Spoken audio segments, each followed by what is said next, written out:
Hello, eighth graders, and welcome back. Sorry for the delay this week. The computer had some serious issues, had to get that fixed, and now we're ready to go. So, this week's going to be a little different than everything we've done so far. I think you would like it a little better, maybe. It's a little different, a little more pop culture-y, and you'll see as we get into this week's learning activities. So, on the screen in front of you, though, is that map we ended last week with about the way America looked heading into, say, the 1860s. Right around the time of the U.S. Civil War. So we talked about the Mexican Cession, all those states we took from Mexico, the Oregon country, which we get from Britain through a treaty. And so America is really pretty much filling out from sea to shining sea. You know, of course, we study that a lot of folks will say leave Ohio and go to Oregon or go to California. Most people aren't going to stop in the desert states or even in those early Great Plains states. First of all, you can't live in the desert. There's no water and it's super hot, so no one's going to live in Nevada or Utah. And the Great Plains will eventually fill in, but they're not going to have that draw that Oregon and California have. But before we go down the road of all the things that are going to cause the Civil War, and you've learned about this probably at some point, those 11 states that leave the Union, and this is not something that was new, right? These problems about slavery and what states could do and the rules of the United States versus the rules that states thought they should have to follow. Remember nullification? This is not something new, but they were getting to the point now by the time we get to the 1850 where it's really hard to compromise on slavery anymore. So states like Texas and Louisiana and South Carolina and Virginia, they're going to leave the Union when Abraham Lincoln is elected in 1860.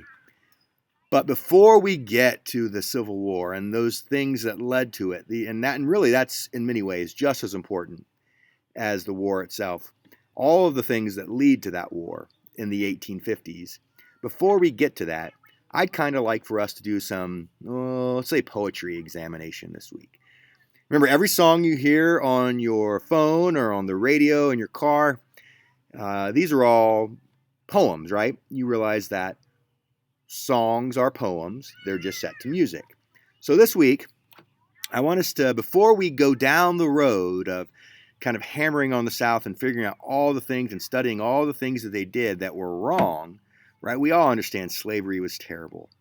And separating races is terrible, and having a separate drinking fountain for people of color, all of that, terrible, right? But before we go down that road, I want to kind of highlight some of the positives that come out of these southern states. So as you look at this map here where you see states like Georgia and Tennessee, of course they did terrible things, but there were some great people and things that have come out of these southern states.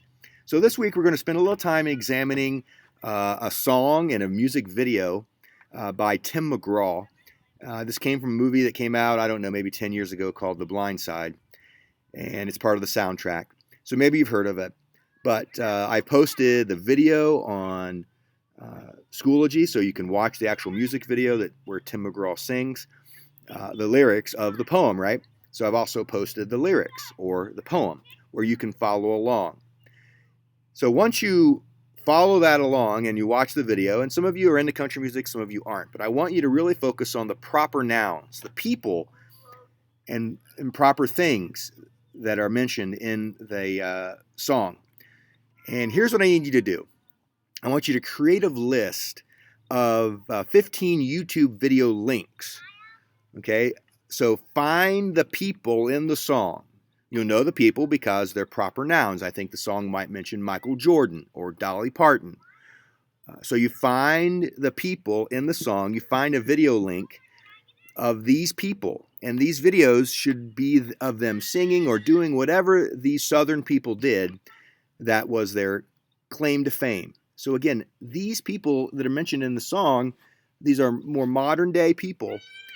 You just look them up on YouTube or Google them, then look them up on YouTube. And then you create a list in a Google Doc of 15 video links on YouTube of 15 people in the song. So if you choose, let's say, Hank Aaron, who's mentioned in the song, you could find a video clip of Hank Aaron and just put that link in your Google Doc. But I want you to see these Southern people and try to figure out why they're so famous. What did they do that really had an impact on America? And of the 15, I want you to pick 7 actually to write out in a couple sentences each one what their claim to fame was. So if you choose Hank Aaron, for example, you read about him and you put it in your own words why he was famous and what he did to make himself famous. And all of these people have a Southern connection. That's the point this week, to kind of stress and highlight the positives of the Southern states.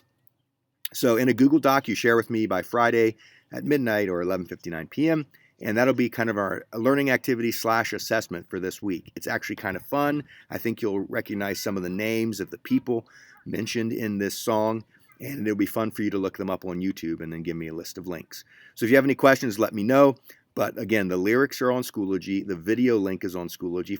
If some reason that's blocked, just type in Southern Voice Tim McGraw and find the video. And then you can share with me your Google Doc. Okay, if you have any questions, email me, and we'll be setting up a class Schoology conference this week, so keep looking for that in your updates. And be watching for the YouTube video. Okay, bye.